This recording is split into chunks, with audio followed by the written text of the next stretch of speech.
नमस्ते दोस्तों, आपका स्वागत है हमारे चैनल पर। तो आज हम लोग पढ़ेंगे बौद्ध मत, जिस बौद्ध दर्शन भी कह सकते हैं इसको, इसके बारे में। तो कह रहा है कुछ अन्य दर्शनों का भी आविर्भाव हुआ जिन्होंने वेदों की प्रभुता को नहीं स्वीकार किया।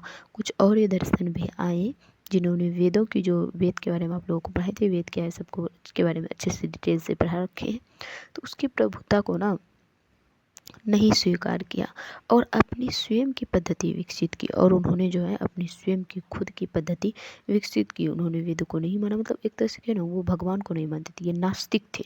बौद्ध दर्शन, बौद्ध मत नास्तिक थे। उनमें से एक बौद्ध मत है और उन्हीं में से एक बौद्ध मत है। कह रहा है लगभग 2.5 सहस्त्राब्दी पूर्व राजकुमार सिद्धार्थ गौतम ने लुम्बिनी, वर्तमान नेपाल में जन्म थी। वर्तमान, जो कि वर्तमान नेपाल में लुम्बिनी, याद रखिएगा कि गौतम बुद्ध का जन्म हुआ था। सिद्धार्थ गौतम, जिसको भगवान बुद्ध भी बाद में चल करके कहा गया, ठीक है। तो इसका जन्म हुआ था लुम्बिनी में, जो कि वर्तमान में नेपाल देश में है, ठीक है। उनके, ये याद रखिएगा, लुम्बिनी में गौतम बुद्ध का जन्म हुआ था। कह रहा है उनके जन्म के समय के विषय में विद्वानों में सर्वसम्मति नहीं है। उसके जन्म के समय के विषय में विद्वानों में सर्वसम्मति नहीं है, सबका एक जैसा सम्मत नहीं है। अध्याय 4 में हमने 560 सामान्य संवत को पूर्व को उनका अनुमानित जन्म वर्ष माना है। और अध्याय 4 में हम लोग जो है ना 560 सामान्य संवत पूर्व को उनका अनुमानित जन्म वर्ष मनाया। एक अनुमान लगाया गया 560 सामान्य संवत पूर्व मतलब कि ईसा पूर्व, ठीक है, जन्म हुआ होगा, एक अनुमान लगाया है। इससे हमारी यह कहानी आगे किसी भी प्रकार के प्रभावित नहीं होगी। जन्म से हमारी कहानी आगे जो है ना प्रभावित नहीं होगी। जन्म से कोई यहाँ पे प्रभाव नहीं डालेगा हमारी कहानी में। 500, वैसे मुझे जहाँ तक याद है ना 563 सामान्य संवत पूर्व में हुआ था, लेकिन आपकी किताब में 560 एक अनुमान वो लगाया गया है, ठीक है ना। ये आंकड़ा सही नहीं भी हो नहीं है, ठीक है ना। अब यहाँ पे क्या कह रहा है, बस एक अनुमान लगाया है। तो अब हम लोग आगे बढ़ते हैं, देखते हैं क्या कह रहा है। तो आगे कह रहा है आपका, कथा के अनुसार सिद्धार्थ गौतम राजमहल में एक सुरक्षित वातावरण में बड़े हुए। राजमहल में जो है गौतम, सिद्धार्थ गौतम एक सुरक्षित राजमहल में, तो आप लोग जानते हैं कितना सारी सुख सुविधाएं होते हैं, तो बहुत अच्छे से उन्होंने सुरक्षित वातावरण में बड़े हुए। एक दिन 29 वर्ष की आयु में उन्होंने, एक दिन की बात है जब उनका वर्ष 29 साल का हो गया, 29 वर्ष का हो गया, 29 साल का हो गया, तो उन्होंने रथ पर बैठकर नगर में घूमने की इच्छा प्रकट की कि हम नगर में घूमेंगे। उस समय, मतलब अपने शहर में घूमेंगे। उस समय उन्होंने अपने जीवन की पहली बार जब उन्होंने देखा, एक वृद्ध को देखा, एक रोगी को देखा और एक शव को देखा। उन्होंने एक सन्यासी को भी देखा जो प्रसन्न और शांत लग रहा था। सन्यासी जो है ना वो प्रसन्न और शांत लग रहा था। तो उन्होंने 4 चीज़ों को देखा, ध्यान में रखिएगा आप लोग। रोगी, एक शव को, यानी कि मरा हुआ आदमी को लेके जा रहा था, उसके चारों ओर सब आदमी दुखी थे। एक शव को देखा और एक सन्यासी को देखा। और ये सन्यासी जो ना वो प्रसन्न और शांत लग रहे थे, ठीक है ना। तो सन्यासी होता कौन है, जरा सा उनके बारे में हम आप लोग को बता देते हैं। सन्यासी यहाँ दिया हुआ है आपके बुक में कि सन्यासी कौन होता है। तो देखिए, सन्यासी वह व्यक्ति जो चेतना का उच्चतर स्तर प्राप्त करने के लिए कठोर अनुशासन में रहता है। सन्यासी उस व्यक्ति को कहते हैं जो चेतना, इससे पहले आप लोगों को चेतना के बारे में पढ़ाए थे कल की क्लास में, ठीक है। चेतना क्या होता है ना, एक तरह से अंदर जो जागृति उत्पन्न होती है ना, उसको ही चेतना कह सकते हैं, ठीक है। आप लोग अभी बस इतना ही जानिए, 6 क्लास वाले लोग। तो उच्चतर स्तर प्राप्त करने के लिए कठोर अनुशासन में रहता है। और एक कठोर अनुशासन में ये लोग बंधे होते हैं, कठोर अनुशासन में रहते हैं। उसको इस सन्यासी मतलब एक तो साधु, मतलब ब्रह्मचार ये समझ सकते हैं। अब आगे क्या कह रहा है, तो सन्यासी को देखा तो वो प्रसन्न और शांत लग रहा था। इन सब अनुभव के बाद, ये सारे अनुभव के बाद, इन सब अनुभव जब उन्होंने किया के बाद सिद्धार्थ ने अपनी राजसी जीवन, तो इन सब अनुभव के बाद जब उन्होंने देखा तो उनको भी लगा कि हमको भी सन्यासी बनना है। तो इन्होंने सन्यासी, क्योंकि सुख थे और प्रसन्न थे, बाद बाकी सभी के सभी लोग दुखी थे।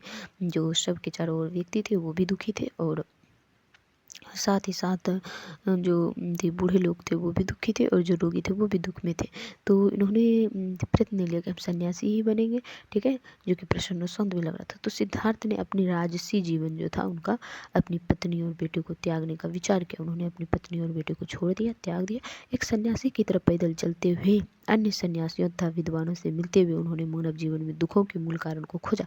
और इसी तरह वो पैदल चलते रहे और उन्होंने मानव जीवन में जो उन लोगों के जीवन में जो दुख था मानव जीवन में, और ये संसार में दुख है ही, सबको है दुख, ठीक है ना। तो दुख के मूल कारण को खोजा। दुख है ये बात तो वो जानते, लेकिन दुख के मूल कारण क्या है, इस कारण को पता लगाया उन्होंने। बोध गया वर्तमान जो कि बिहार में है, बोध गया बिहार का जिला है। एक पीपल वृक्ष के नीचे कई दिनों तक ध्यानरत रहने के बाद उन्हें ज्ञान प्राप्त हुआ। एक पीपल के वृक्ष के बाद उन्होंने वृक्ष के नीचे बैठ करके इन सब पे चिंतन किया, मनन किया, उन्होंने तब जा करके जो है ज्ञान उनको प्राप्त हुआ। काफ़ी ज़्यादा अध्ययन करने के बाद कि आखिर दुख के कारण क्या है, इनका प्राप्त हुआ। और ये हम आप लोगों को इससे प्रीवियस क्लास में, पहले क्लास में पढ़ा चुके हैं। तो अब यहाँ से चलते हैं। कह रहा है उन्होंने अनुभव किया कि अविद्या और मोह मानवीय कष्ट के स्रोत है। उन्होंने ये चीज़ अनुभव किया।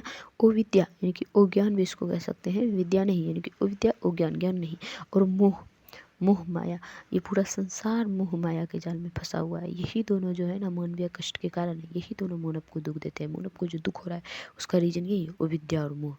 इन दोनों कारणों को दूर करने की विधि संकल्पित है। इन दोनों कारणों को दूर करने की विधि को बताया है इन्होंने, क्या विधि है। इसके बाद सिद्धार्थ बुद्ध ने नाम से जाने गए, जिसका अर्थ ज्ञानी और जागृत व्यक्ति है। इसके बाद फिर जो सिद्धार्थ गौतम थे वो बुद्ध के नाम से जाने गए, सिद्धार्थ बुद्ध के नाम से जाने गए, और जिसका अर्थ होता है ज्ञानी, काफ़ी ज़्यादा ज्ञानी और जागृत व्यक्ति, जो अंदर से जागृत हो, मानसिक, मन स्थिति, शरीर से सब चीज़ों से जागृत हो। अब कह रहा है बुद्ध ने जो ज्ञान प्राप्त किया उसका उपदेश देना आरंभ किया, और भगवान बुद्ध ने जो ज्ञान प्राप्त किया उसका उपदेश देना शुरू किया। सब लोगों को अपने ज्ञान का प्रचार प्रसार करना शुरू किया, ताकि लोगों तक पहुँचे, लोग भी जाने, लोगों के अंदर वो विद्या ना रहे, वो विद्या खत्म हो, मोह माया का जल खत्म हो। उनके उपदेशों में अहिंसा का विचार नहीं था, और हाँ उनके उपदेशों में अहिंसा का विचार भी नहीं था दिया गया है। अहिंसा यानी कि हिंसा नहीं करना है, मारपीट नहीं करना है। अब कह रहा है जिसका मूल अर्थ है चोट नहीं पहुँचाना या नुकसान नहीं पहुँचाना, और इसका मूल अर्थ यह है कि किसी को चोट नहीं पहुँचाना है, नुकसान नहीं पहुँचाना है। अहिंसा में ये बताया गया, मतलब मारपीट नहीं करना। उन्होंने निष्ठापूर्ण, एक अच्छे से निष्ठापूर्वक आंतरिक अनुशासन पर भी बल दिया, और आंतरिक अनुशासन, अंदर से अनुशासन रहने पर भी उन्होंने बल दिया। उनकी कही गई निम्न बातों में से एक सरल तरीके से समझाया गया है। तो उनकी कही गई निम्न बातों में से इसे जो है ना सरल तरीके से समझाया गया है, थी इसको सरल तरीके से बताया गया, आंतरिक अनुशासन बना के रखना। अब कह रहा है बुद्ध ने संघ की स्थापना की, और भगवान बुद्ध ने एक संघ की स्थापना की, जो भिक्षुओं, जो आगे चलकर भिक्षुनियों का एक समुदाय है। ये भिक्षुओं और भिक्षुनियों क्या होता है, जरा सा आप लोग इनको समझ लीजिए। देखिए पहले भिक्षु को समझ लीजिए, भिक्षु क्या होता है। तो भिक्षु ऐसे व्यक्ति जो दुनिया के सामान्य जीवन को त्याग देता है, दुनिया का जो सामान्य जीवन है उसको त्याग कर स्वयं को किसी धार्मिक या आध्यात्मिक लक्ष्य, स्वयं को किसी धार्मिक या फिर आध्यात्मिक लक्ष्य के लिए समर्पित कर देता है। भिक्षु सामान्य तौर पर व्रत लेता है, अर्थात वचनबद्ध रहता है, वचन से बंधा हुआ रहता है। वह अनुशासित जीवन के लिए कठोर नियमों का पालन भी करेगा।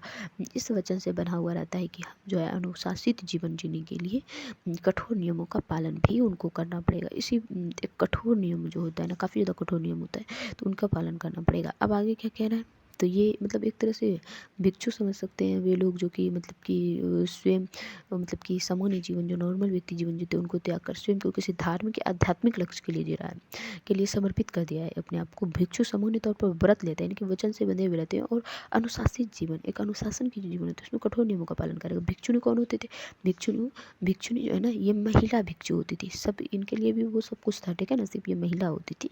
अब आगे क्या कह रहा है, तो अब आगे आपका वही यहाँ पे भिक्षुओं और भिक्षुनियों, ठीक है ना, कि एक समुदाय जिन्होंने स्वयं को बुद्ध के उपदेशों के पालन और प्रसार के लिए समर्पित कर दिया। इन्होंने खुद को, अपने आप को बुद्ध के उपदेशों के लिए, कि हम आपके जो उपदेश दिया गया है उनके पालन करेंगे, और उनका प्रचार प्रसार पर भी समर्पित कर दिया अपने आप को, ठीक है ना, कि उसका प्रचार प्रसार करेंगे। बुद्ध के ज्ञान का प्रचार प्रसार सब जगह किया जाएगा। भारत और पूरे एशिया पर उनका गहरा प्रभाव पड़ा, और भारत देश पर भी, और पूरे एशिया जो है, पूरे एशिया पर भी गहरा प्रभाव पड़ा इस बौद्ध धर्म का कह सकते हैं, जिसे हम आगे पढ़ेंगे और जिसे हम लोग आगे पढ़ेंगे। यह प्रभाव आज भी अनुभव किया जा सकता है, और यह प्रभाव जो है ना आज भी अनुभव किया जा सकता है, और आज भी यह प्रभाव है। बहुत लोग हैं जो भगवान को नहीं मानते हैं, मतलब जो नास्तिक है, जो भगवान को मानते हैं वो तो आस्तिक है।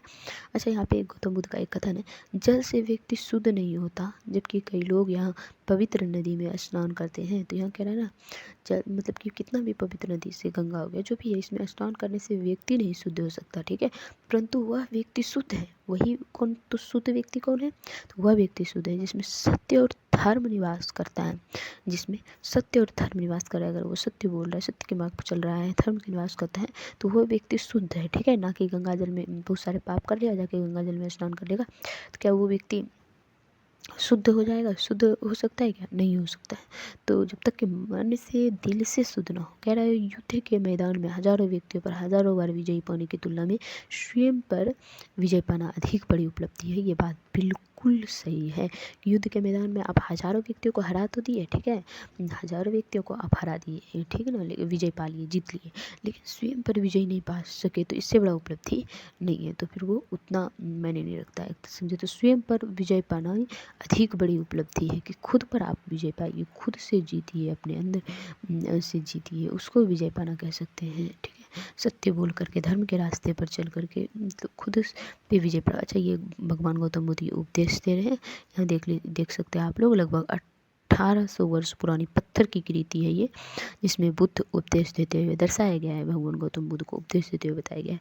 अब आगे हम लोग जैन मत के बारे में पढ़ेंगे। आगे जो है हम लोग जैन मत के बारे में पढ़ेंगे। आज इतना ही रहने दीजिए, ज़्यादा नहीं पढ़ाएंगे। अगर आपको इस वीडियो से कुछ लाभ हो रहा है तो ईमानदारी पूर्वक एक